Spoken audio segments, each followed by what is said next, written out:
안녕하세요. 경제자유시장 투자연구소입니다. 오늘은 올해는 금리 경쟁이 없다라는 주제로 한번 이야기를 해볼까 해요. 지금 저축은행의 금리가 조금 이상해서 제가 이런 영상을 좀 준비를 했는데, 저축은행 금리가 어떤 게 이상한지, 그리고 왜 이상한지, 요거에 대해서 한번 생각해보는 그런 영상이 되겠습니다.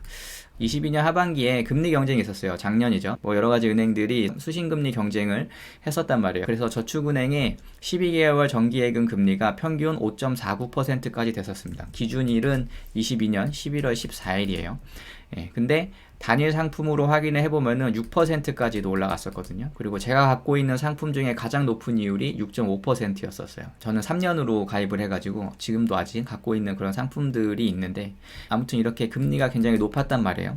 근데 작년하고 지금하고 기준금리도 똑같고 1년물 채권의 금리도 그렇게 큰 차이가 나지 않아요.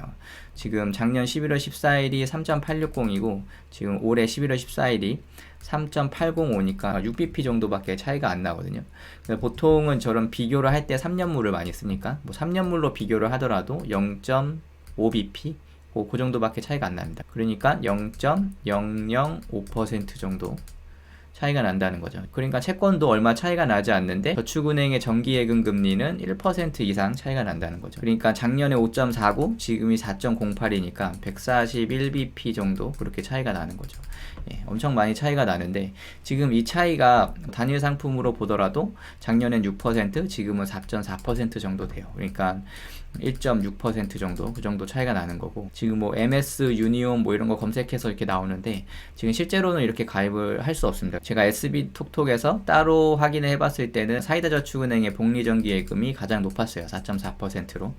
저축은행 사이트에서 검색하는 이런 거는 이제 반영하는데 시간이 좀 걸린다고 생각을 하니까, 진짜 가입할 마음이 있으면 SB톡톡에 가서 가입을 하는 게 더 실시간에 잘 반영한다고 그렇게 생각을 해요. 아무튼 그렇게 되는데, 은행의 예금금리에 영향을 주는 거는 사실 채권하고 다른 은행들의 수신금리예요. 그러니까 일정한 자금을 놓고서 은행끼리 서로 경쟁을 하고 어떤 상품끼리 서로 경쟁을 하는 그런 방식인 거죠. 그런데 채권의 금리가 변화가 없음에도 불구하고 저축은행의 금리가 치고 못 올라간다는 거는 뭔가 문제가 있다라고 이렇게 생각을 해볼 수 있겠죠. 이게 작년이나 재작년이나 3년 전이나 4년 전이나 그렇게 국고채의 금리를 확인을 해보고 그 다음에 이런 저축은행의 평균 금리를 확인을 해보면 보통 범위가 한 80bp에서 120bp 사이 정도 되거든요. 그러니까 국고채 1년물에 비교해서 저축은행의 정기예금 12개월 금리가 0.8%에서 한 1.2% 정도가 높아요. 그냥 계속 그래 왔어요. 계속 그래 왔었고 10년 전으로 돌아가도 거의 그 정도 범위 내에서 이렇게 계속 움직이는 걸 볼 수 있는데, 지금은 0.2%밖에 높지 않은 거를 이렇게 볼 수 있죠. 0.28%. 채권과의 비교는 그렇게 되고, 지금 1금융권의 금리를 비교해 보더라도 전북은행의 JB 123 정기예금이 4.37%인데 지금 보면은 저축은행하고 0.03%밖에 차이가 나지 않잖아요. 그러니까 상대적으로 되게 좋아 보이는 거죠. 1금융권 예금 금리가. 그래서 저축은행이 금리를 못 올리는 어떠한 문제가 있는 것 같다라고 이렇게 생각이 들었어요. 그래서 검색을 좀 해보니까 이런 기사들이 좀 뜨긴 했어요. 저축은행의 예금 금리가 이제 하락세 전환을 했는데 수익성이 악화돼서 그것 때문에 속도 조절을 하는 거다. 그러니까 작년에 고금리로 너무 많이 뿌려놨는데 저축은행이 계속 적자를 봤잖아요. 이번 연도에 적자를 봤기 때문에 이제 연말에 또 고금리로 해가지고 수신금리를 받게 되면은 이제 내년에 또 똑같은 경영부진이 생긴다는 거죠. 그래서 이자를 줄 여력이 없다 해가지고 지금 저축은행이 못 움직이고 있는 것 같아요. 은행 쪽에서는 수신금리의 이자가 좀 중요한, 수익성에 중요한 지표가 될 수도 있는 게, 새마을금고 같은 경우에는 올해 7월에 뱅크런이 일어날 뻔했죠. 다 사람들이 달려나가가지고 다 돈을 뺀 거는 아니지만, 모두 다 뺀 건 아니지만 굉장히 많은 자금이 그렇게 빠져나갔는데, 그때 빠져나간 자금 때문에 오히려 새마을금고는 1,000억 정도의 이득을 봤다고 해요. 왜냐면 작년에 5%, 6%, 7% 가입을 했던 사람들이 돈을 다 빼는 바람에 이자를 1%밖에 주지 않았다 해서 1,000억 정도 이득을 봤다.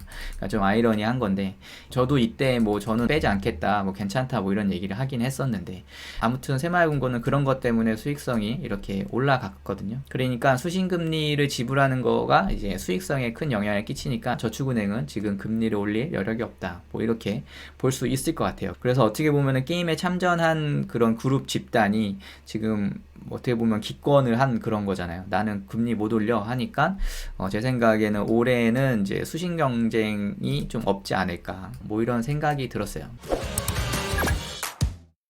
그래서 이런 거를 왜 이렇게 파악을 하고 하냐면은, 제가 예금이 만기되고 나서 뭐 시장 금리가 이렇군 이렇다, 채권의 금리가 이렇다 하고 이렇게 얘기를 했었는데, 그 영상을 보고서 그러면은 너는 뭘 가입을 했냐, 뭐 이런 걸 물어보시는 분이 있더라고요. 나는 채권에 넣었다 하니까, 그러면 어떠한 채권에 넣었냐, 뭐 이런 것까지 이렇게 물어보더라고요. 근데 그렇게 되면은 이게 무슨 선행매매가 되는 그런 부분이 있을 수도 있어서, 제가 먼저 매수하고 나서 너도 이거 사 이렇게 하는 거는 불법이잖아요. 불법이니까 뭐 거기에 대한 자세한 답변은 못 했는데, 아무튼 뭐 이런 식으로 좀 파악을 해서 지금 어디에 엣지가 있나, 뭐 이런 거를 좀 찾는 방법을 이제 말씀드리고 있는 거죠. 저랑 비슷하게 예금 만기가 돼가지고 파킹 통장에만 갖고 있고, 작년하고 채권 금리나 기준 금리의 차이가 없으니까 뭐 금리가 올라가겠지, 뭐 이런 식으로만 생각하고 계속 기다리는 분이 계시는 것 같아가지고, 뭐 이런 거를 조금 말씀드려 봤습니다. 물론 뭐 제 뷰가 틀릴 수도 있어요. 그건 항상 감안을 하셔야 될 것 같아요. 제가 뭐 이런 걸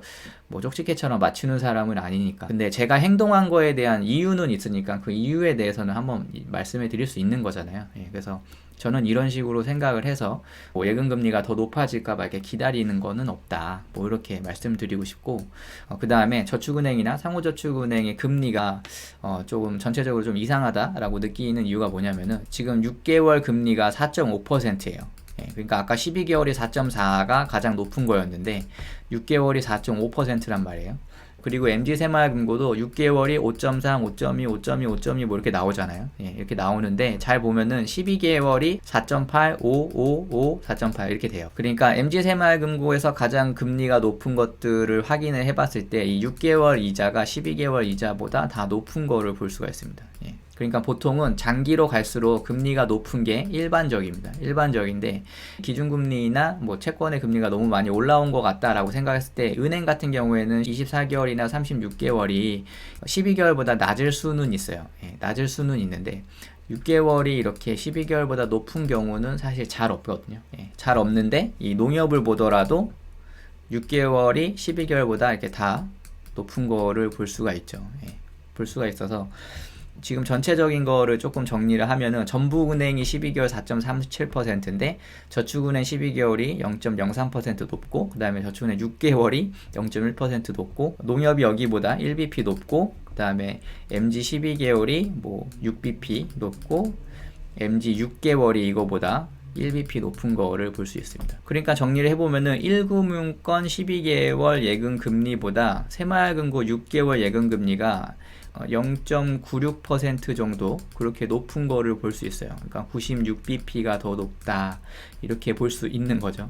어떻게 12개월보다 6개월이 이렇게 더 높을 수 있을까? 이런 것도 제가 살짝 한번 찾아봤는데, 일단은 원인은, 결론만 얘기하면은 작년 수신 경쟁이 조금 문제였던 것 같아요. 그래서 작년에 수신금리 경쟁으로 인해서 은행들의 이제 포트폴리오 불균형이 발생을 했고, 그래서 단기정기 예금으로 이렇게 분산하는 그런 전략을 펼치는 것 같아요. 그러니까 만기가 됐는데 1년 동안 더 묻어두라 하면은 또 이제 다른 은행들을 막 찾아갈 테니까 6개월만 더 묻어도, 그리고 금리는 1년보다 더 많이 줄게 하면은 그 6개월에 넣을 수도 있잖아요. 그러니까 은행 측면에서는 이제 그런 유동성을 확보하면서 금리도 좀 많이 안 주면서 뭐 이런 식으로 생각을 할 수 있는 거죠. 금융위에서도 수신금리 경쟁 차단하잖아요. 그러니까 매력적으로 좀 보이기 위해 가지고 단기금리의 금리를 이렇게 올려가지고 이렇게 어떻게 보면 착시 현상으로 이렇게 보이게끔 그렇게 하는 부분이 있는 것 같고, 그 다음에 내년에 금리 변동 예측이 어려워서 일단은 짧게 더 주고 금리가 하락한다 하면은 그때 금리 조정을 할 수도 있는 거니까 그런 여력을 확보하기 위해서인 것 같기도 하다, 뭐 이런 생각을 하게 됐어요. 그래서 결론적으로 뭔가 시장의 흐름이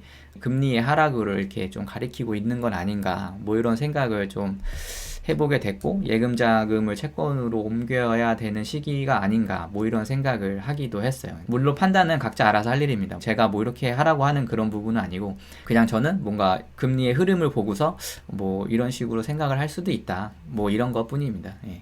그래서 아까도 얘기했지만 뭐 예금 금리가 오르겠지 하고 이렇게 기다리는 거는 지금 상황에서는 조금 아닌 것 같다라는 그런 생각을 했고 뭐 저도 그런 식으로 생각을 해서 움직이고 있고 그래서 올해는 금리 경쟁이 없는 거 아닌가 뭐 이렇게 생각을 하고 있습니다. 다른 분들은 어떻게 생각하시는지 좀 궁금해요. 좋은 의견 있으시면 댓글로 달아주시고 오늘 영상은 여기까지 하겠습니다. 오늘 영상 도움이 되셨다면 좋아요, 구독하기, 알림 설정 부탁드리겠습니다. 감사합니다.